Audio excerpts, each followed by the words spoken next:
عشقم. مهمت تو واقعا دیوونه یا خیلی موقع شب کی میره مهمونی؟ خب دل دیگه تنگ میشه. سورپرایز. مژده؟ باید میگفتی امشب مهمون داری. غذا کم نیاد. بسمونه، من میرم بشقاب بیارم. از دیدنم تعجب کردی؟ چی کار میکنی؟ مژده رابطه ما تمومه. من دیگه نمیتونم این کاراتو تحمل کنم. خب زود باشیم بیاین دیگه. من که خیلی گرسنم. خسته نباشی خوشگل خانم من. مژده بیا جلو.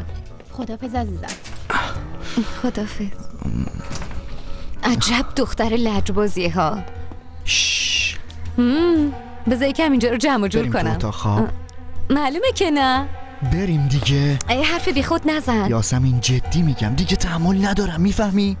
اما عشقم ما با هم حرف زدیم. فققط چند روز مونده. انقدر ناز نکن دیگه. یعنی نمیتونی چند روز صبر کنی؟ خواهش میکنم من دیگه تحمل ندارم.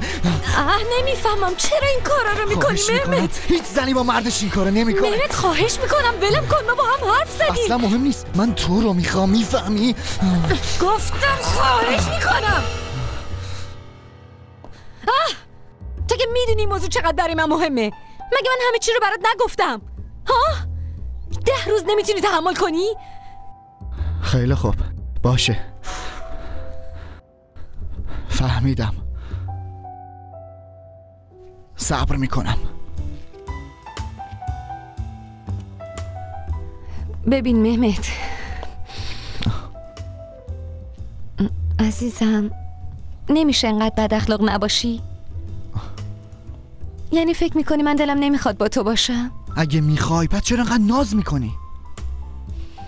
درکم کن، خواهش میکنم درکم کن. فقط 10 روز.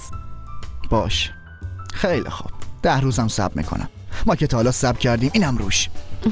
مواظب خودت باش. باشه.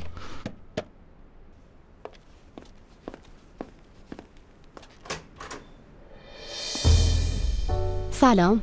بازم که توی مژده. نمیخوای دعوتم کنی بیام تو؟ ببین رابطه من و تو تموم شده است. مگه قرار نشد که دیگه ادامش ندیم؟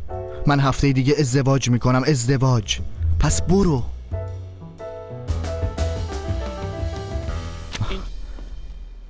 گوش کن مژده، من جدی گفتم. باشه، این آخرین باره.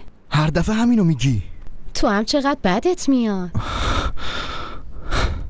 ببینم دوچار عذاب وجدان شدی؟ خب معلومه، من هفته دیگه ازدواج میکنم. اونقدرم بی وجدان نیستم. معلومه که نیستی. موقعی که ازدواج کردی دیگه نمیام مزاحم زندگیتون بشم. ممنونم ازت، خیالمو راحت کردی. اما اگه به اندازه من باهات خوب نبود شکایت نکنی یا؟ این موضوع به خودم مربوطه. زود باش برو. برای آخرین بار منو ببوس. بهتره بری، ممکنه یاسمین بیاد. خودت میدونی یاسمین الان تو راه فرودگاه. نمیدونستی نامزدت قراره 3 روز تو لندن بمونه؟ گفتم که نه.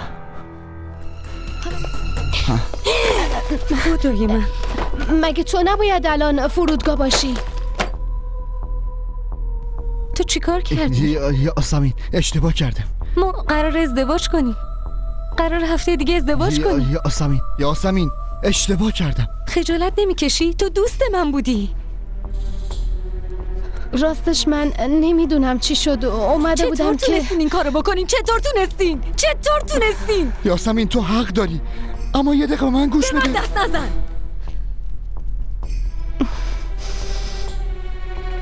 تو منو مجبور کردی. چند بار بهت گفتم که من یه مردم و به خیلی چیزا احتیاج دارم. باورم نمیشه. با بهترین دوست من قرار بود بهترین شب زندگیمون تو این اتاق باشه. خدای من چقدر احمق بودم. داری اشتباه میکنی. بس که منو رد کردی من مجبور شدم. خفه شو. من فقط یه چیز ازت خواستم. گفتم به پدرم قول دادم قبل از ازدواج با هیچ مردی هم بستر نمیشم. گفتم یکم صبر کن. عشقت این بود؟ همه عشق و علاقت این بود؟ آره بزن، حق داری، ولی بدون چیزی بین ما نیست. فقط ساکت شو. جون تو من نابود کردی، نابودم کردی. من چطور عاشق تو شدم؟ همه چی رو خراب کردی، خراب کردی.